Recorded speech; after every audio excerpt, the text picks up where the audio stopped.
We don't have a speaker today, but one of the things that we wanted to talk about was the idea of development and conferences, participating in conferences as a method of gaining the stuff that you need to perform as a policy entrepreneur.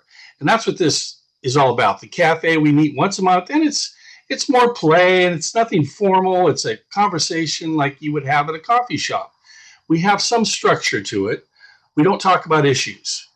Issues might come in, but that's not our focus. Our focus is helping each other become prepared to go off and become part of the discussion and the decision making and become a thought leader in healthcare policy, regardless of whether it's at your city level, state level, national level, and it doesn't matter where. Some of the skill sets may be a little different, but the idea is that we really believe that nurses need to become more involved because we have what it takes, I think, to help policy evolve.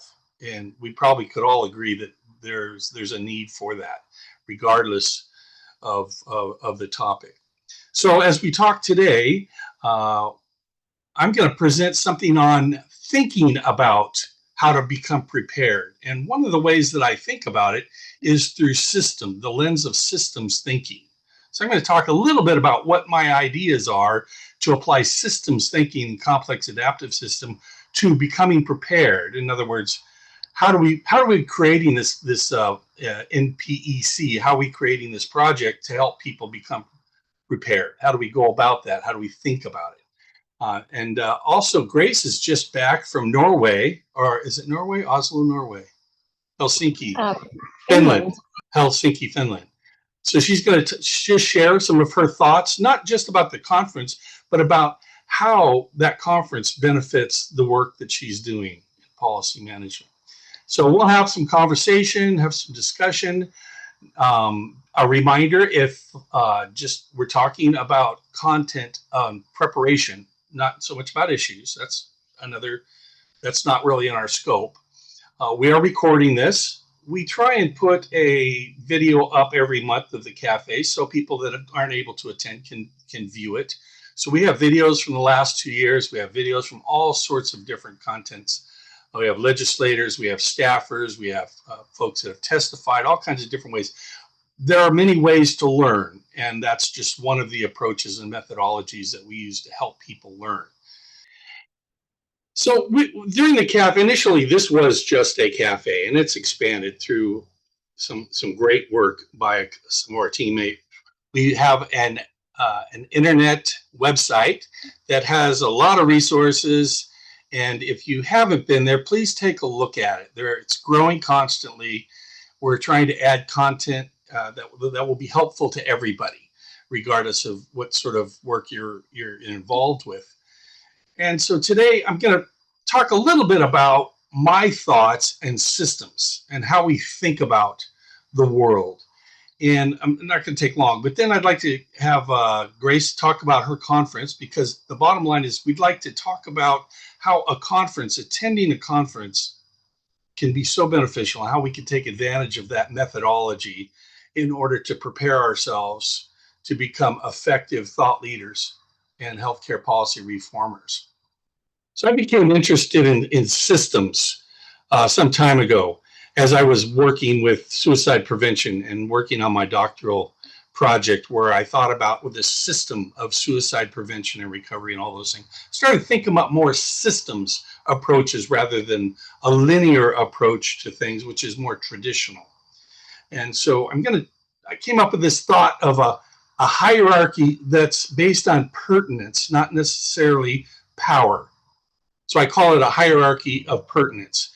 And this is related to our group, and how do we create a place that's safe, that's nutrifying, that has content that's valuable, that's meaningful, and it's pertinent to whatever you need, whoever you are and whatever you're doing. So as we're developing that, I'd like to think deeper than just stuff. So the more that we think about a thing, the thing changes, of course, but the more that we think about it, we can get to a deeper place than just doing a skill set, which is more vocational. we have to do our skills, but also thinking about it and advancing how we envision, how we create a mental model for whatever that thing is. So originally, a hierarchy of power, there's paradigm changes. And right now we're in a place where old ways to approach things, whether they're education or developing social solutions, they have to change because our understanding of those things are changing. It's a paradigm change. Used to be horses drug us around. Now we're dragging horses around. In our group, which we're calling the NPEC, which is the Nurse Policy Entrepreneur Community. It used to be just a cafe. Now we look at it more as a community, more of a place. It's part library, it's part sitting room, it's part location for networking. So there's so many different elements. And we've identified what we call essentials. These 9 essentials, which are issues, becoming an expert at whatever issue is your hot button, what's helpful for you, communication, civics, understanding how laws and policies are made, all of these things. And then underneath of those are the elements of those essentials. And each of those bits, you can call them bits or nodes, however you want to think about them, they may have bits and nodes underneath of those. So education may have a couple of other things below those. So today we're talking about conferences, which is education, but it's not that simple, is it? When you think about learning, it's not just, oh, I'm going to read something. There are different ways that we learn. So we compiled this this chart of different ways to learn. Sometimes one might be better than another, and one might be more for you, might benefit you in a different way to other people. So we're trying, as we're expanding the content on our website, we're trying to utilize each of these methodologies to disseminate and knowledge, understanding, and then gain understanding from those. You see, conferences is one of those. In the old days, this is how things worked. They're a very structured hierarchy, whether you're solving a problem or you're creating an organizational flow chart. They're very structured the way that they work. Or it could look like this. It's kind of omnidirectional. It's a little bit more realistic, but in truth, it's even more complicated than that. I had a project that was, I went to a National Academy of Leadership, and I created a program to prepare assistant nurse managers because they never have any education on what to do. They just happen to be good nurses. They get thrown in the position. They have a hard time with it. Created this great program. I presented a method so they wouldn't have to spend more out of work time. It was pretty well developed. And the CNO said, yes, the chief nursing officer said, yes, we're doing it. One of her directors called her and said, we're not doing it. So the hierarchy is not always as easy as it seems. A director basically told the CNO that they weren't going to do it. The CNO just kind of said, yeah, and that was the last I heard about it, just kind of went away. So hierarchical power structures are they're more complicated than they look. So this is one way that I think about, let's say we're talking about education. We're talking about a particular essential, let's say communication. Some of the elements of those within that might be more important at some times than other times. While they're all connected, none of them are necessarily always important. Sometimes they shift. So as there's this hierarchy that happens where there's this constant shifting. That's one of the features of a complex adaptive system. It's not complicated, it's complex in that each of the elements of that system is adapting and changing to meet the needs. Always moving around. It's not easy. It's not simple. So thinking about that is important. So today, or at this moment, let's see if this works. Oh yeah, see, so the yellow node might be more important today than the other. Tomorrow, the red one might be more important, or the colors change. So there's this constant adaptation. So if you think about communication, for example, look at the elements that are part of becoming a good communicator. Knowing how to write a press release. How do you talk to the media? How do you be interviewed? How do you interview someone? Do you know your leadership style? Can you take advantage of one style and shift it when you need to? Because you don't stick with one style. You have to adapt depending on the mood or the mode. Your elevator speech is important, but can you create an elevator speech? Now, if you look over to issue expertise, I don't think you can create a good elevator speech unless you write 1,000-word essay on whatever your topic is. So you are able to articulate in 1,000 words how you think about a thing. That helps you define the thing. It helps you create language that you can go to interviews with. Then it becomes easy to speak on it at a moment's notice. It's easy to create your elevator speech. So a personal essay, while it's not in this category of communications, it kind of is. So each of these connects with one another. It's not so simple as this chart leads you to believe, but it's how we organize things. So as we're creating content or creating our website to enable folks to have the means to become good at what they're doing with policy and as thought leaders, all of these different things are emerging. And so you see, I'll bring this up again. These are the different ways that we present those. One of those ways is with a tip sheet. So for each of those essentials and the elements, you see that I have on there a relationship. And then the essential is the relationship, but an element of that is conference participation. So we have these tip sheets, which I think we're going to rename them, or I don't know if we like that word. We've got tips. Not only do we have tips, we have some websites that you can go to read up on how do you become prepared to be a participant at a conference. You're not an attendee. You're not a chair. I know people that go there and then they really are a chair. They don't do a whole lot with it. But to become an active participant takes a lot of effort. It takes becoming prepared. It takes all sorts of behaviors during the conference to get the most out of it, whether it's networking, whether it's watching how somebody presents. I've been to presentations where I kind of know the content, but I like watching this person. I like watching how they present. I like that too. And so then the class becomes not content so much as content for how do I become a better public speaker. So that becomes my lesson. And so each of these tip sheets are a place where you can go to get information. So of course, this is just one way to do it. There are different ways that we're building. So the idea is that, how is this helpful? As I said, knowing and understanding a thing is as important as doing the thing. So having a deeper understanding of what it means to be a nurse policy entrepreneur will help you develop into an expert and become more successful, because you'll have a deeper meaning than a lot of other people who are making decisions in the public health policy making realm.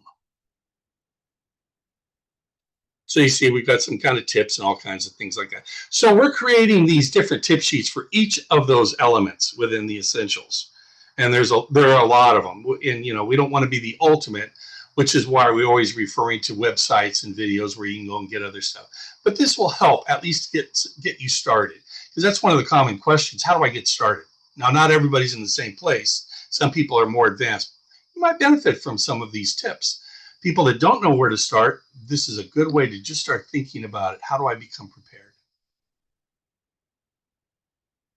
Well, with that in mind, Grace, why don't you talk about the conference that you went to? What drew you, and while you were there, what were your findings? What did you feel like after you left, and how did you benefit from it? Yeah, thanks, and apologies on the front end for any background noise. Just stop me if it gets too bad. It's pretty clear on my end, so I hope I'm clear for you.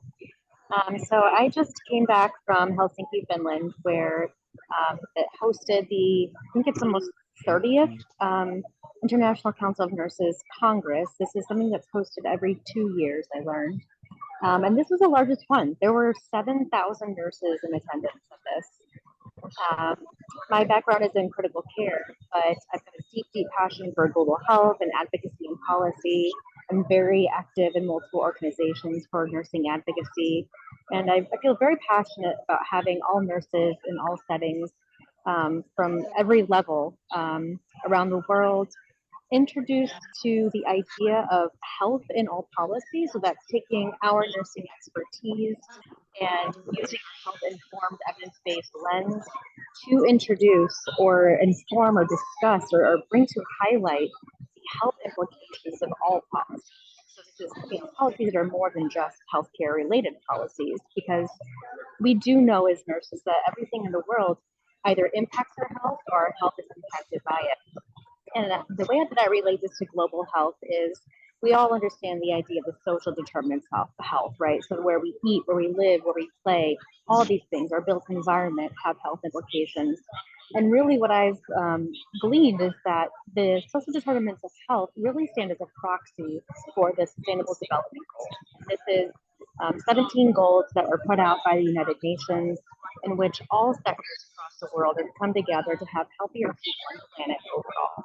If you haven't checked those out, just Google United Nations Sustainable Development Goals, and you can really see how nursing is what I call the glue that holds all of this together. I mean, it's the largest constituent profession in the world. We are best poised and ready to actually have the most impact in either addressing this policy or informing policy of all these different goals to tie them together, more than just about health and well-being, which is SDG number 3. So I had personal as well as systems thinking perspective going into this. That's kind of more the systems thinking. And I also had a personal reason to attend, and what helped me focus in preparation for going to this conference. I'm currently a master's student at the University of Health Equity out of Bitaro, Rwanda, and I've got a practicum placement coming up. This is a master's in global nursing leadership, and I have a personal interest in policy. And so I had some specific people that I knew were going to be there, pretty significant organizations that I wanted to personally meet, make a connection with, and ask if there was a way that I could glean from them and shadow them, interview them to understand how they have climbed in their national and global levels of addressing health policy from a nursing perspective across sectors, and to create partnerships as such. So I went into it knowing that it was going to be the largest conference. Went into it knowing that I had some personal, school practicum placements that I was getting out of it. Really, just overall connecting, learning from others. And what happened was in one of the sessions, actually, Liz Madigan is the past president of Sigma Nursing Honor Society, and she had a podium presentation where she spoke about different kinds of mentors. And it's not just mentors, it's the difference between what kinds of mentors you have. So mentors who are maybe just one step ahead of you, mentors who are, at the end of their career, who you aspire to be like one day. Mentors, you can be a mentor for someone who's kind of equal in your level of experience as a nurse. You can mentor laterally, but also up and down. You can be a mentor for someone who is in their career position, or in your organization, maybe a little below you. We need to have 360-degree mentorship. And that's where I really appreciate the cafe serving a purpose here in this community. But also, mentors are just one kind of person or people to be important in your career and professional development. That's different than a coach who is a paid person that will help guide you through your career development, just as you would have a therapist. And you pay a therapist to help guide you and walk you through things that you're unpacking. But that's also different than a sponsor, for example, someone who's made a connection with, who's got a little bit more experience in their career, who can take note of who you are, what you've done, and appreciate your expertise. And they have the networking and the capacity that once they find or hear about a position that you might be really well qualified for, they will sponsor you, not financially, but in a personal, professional guarantee of someone who's referring you to be a leader in your position. And this is what I kind of was appreciating that was there and speaking about, because that's kind of what we all needed to go into this looking for. That's what I did when I was looking for relationships. I was looking for networking and growing, but that's what everybody was doing. I made so many connections with so many wonderful nurses that I would have never known or met otherwise. And I've been able to kind of be that person. I've been able to mentor people who were also there for their first time but did not have as much experience as me. I was able to sponsor somebody in the sense that I listened to what they had done from a global advocacy action plan that they had developed and connected and networked with other global nurse leaders, and actually applied for a grant to start a project that came out of that, and then promoted sustainable innovations for climate change. And there's another organization that I've started up this webinar series. It's leading up to COP30. And so now I can highlight and show the work of that one nurse across a global setting and platform that they may not have had another chance for. And why I think this is so important, all these different things and experiences, is that we, as the largest constituent profession, don't share ourselves and our work outside of the nursing community. And the way that I found is so powerful from such an international and large conference is that it's teaching nurses how to develop these networking skills, find out what else is going on in the world, and be able to either attend themselves or sponsor somebody else and mentor someone through that process to share ourselves and our work and our expertise out in the world to other disciplines, to other sectors, to be able to promote and advance the sustainability goals for 2030 and beyond. So if you haven't been to an international conference, it's powerful.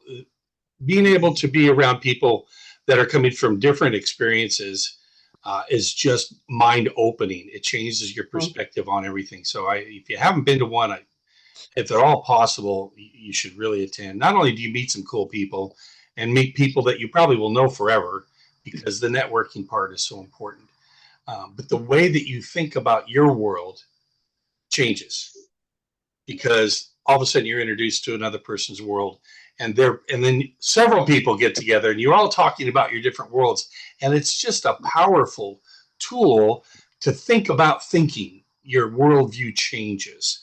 Presented on nurses being science diplomats, and I think that's really important around the world. We have really unique insight from our firsthand witnessing of the human condition, our experiences with people and populations. We can really have this amazing way of describing, gleaning from their experiences at the bedside or in other care delivery settings, what's really most necessary, and all the different things in the world that are impacting health, and to be able to communicate that clearly and bring people together in collaboration to deal with that together. It really is a skill of ambassadorship that you're talking about.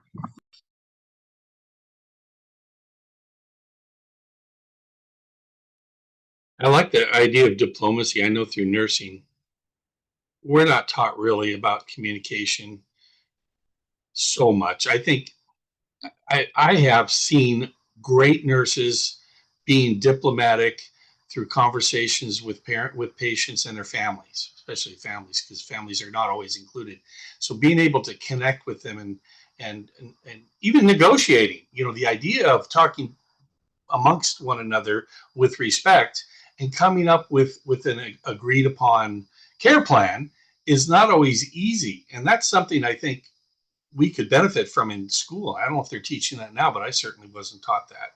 Anything that I learned was accidental, or watching somebody do it the right way and thinking, oh, that's how I want to approach something that difficult. It's difficult to have that conversation. So I'm glad to be talking about this mentorship. We don't do that very well either. And that's something that we certainly could create some resources, I think, on this website, maybe some role playing, maybe some other things for mentoring. How do you mentor, but also how do you be a mentee? What does that mean? What do those roles mean? It's very interesting. I was able to work with Peter Sears, who's a great national poet, and he was an Oregon Poet Laureate, and we spent a lot of time together on different projects. He was one of the few mentors who I feel like I had a mentor relationship with, and he wasn't my boss. He was sort of like he nudged things my way. He nudged ways that I could think about and do things differently. It was a real powerful approach.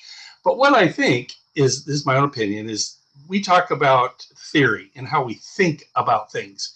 One of our thoughts in this group is the theory of human becoming, to where we're constantly evolving, and there's an emerging now that's constantly opening up to us.